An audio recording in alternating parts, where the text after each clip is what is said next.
Istilah KKB baru-baru ini kembali menjadi sorotan publik karena meresahkan masyarakat Papua.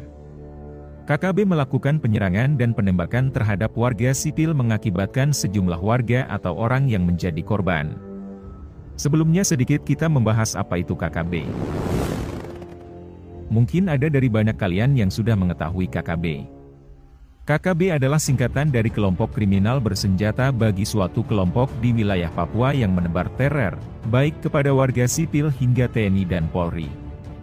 Peristiwa ini membuat warga Papua menjadi trauma. Pada tahun 2022 ini, sudah terdapat 21 orang korban dari KKB.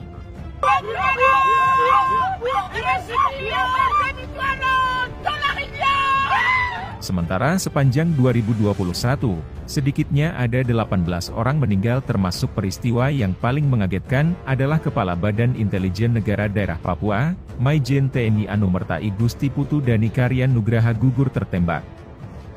Berikut liputan 6 mengulas mengenai pengertian KKB beserta sejarah dan tujuannya melakukan aksi penyerangan yang telah dirangkum dari berbagai sumber. Seperti yang telah dijelaskan di atas, bahwa KKB adalah kelompok teroris yang telah ditetapkan oleh pemerintah Indonesia.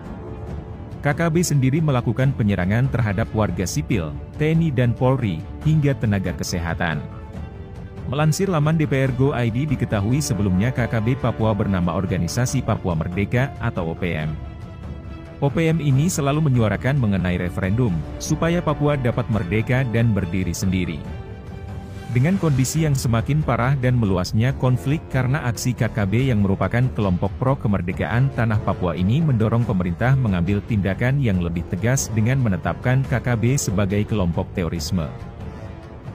Organisasi dan anggota KKB dikategorikan sebagai kelompok teroris karena mereka telah melakukan kekerasan secara masif. Ungkap Mahfud MD. Kepolisian Republik Indonesia yang mengaku ada sejumlah kesulitan dalam memberantas kelompok kriminal bersenjata KKB di Papua.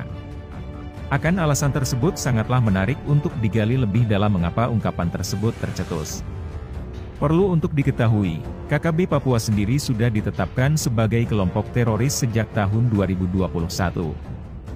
Gerakan separatis KKB dengan menggunakan kekerasan dan senjata mematikan melalui aksi perusakan hingga pembunuhan. Para korban berjatuhan bukan hanya dari warga setempat maupun pendatang, namun juga aparat TNI dan Polri di sisi lain, banyak hal yang membuat KKB tetap eksis. Adapun kelompok kriminal bersenjata, KKB, atau dulu dikenal dengan Organisasi Papua Merdeka, OPM, merupakan kelompok yang ingin Papua melepaskan diri dari NKRI. Yang pertama, adanya perlindungan dari tokoh lokal. Anggota KKB diberikan tempat berlindung di wilayah-wilayah adat sehingga hal itu memberikan perlindungan ketika mereka tengah dikejar oleh aparat keamanan. Yang kedua, sering menyamar. Kepala Biro Penerangan Masyarakat Karopenmas Polri, Brigadir Jenderal Rusdi Hartono membeberkan banyak anggota KKB yang selama ini menyamar sebagai penduduk lokal di wilayah Papua. Kelompok-kelompok ini sering masuk ke penduduk. Menyamar-menyamar dengan penduduk, sering masuk ke penduduk-penduduk, nyamar dia, kata Rusdi kepada wartawan di Mabes Polri, Jakarta.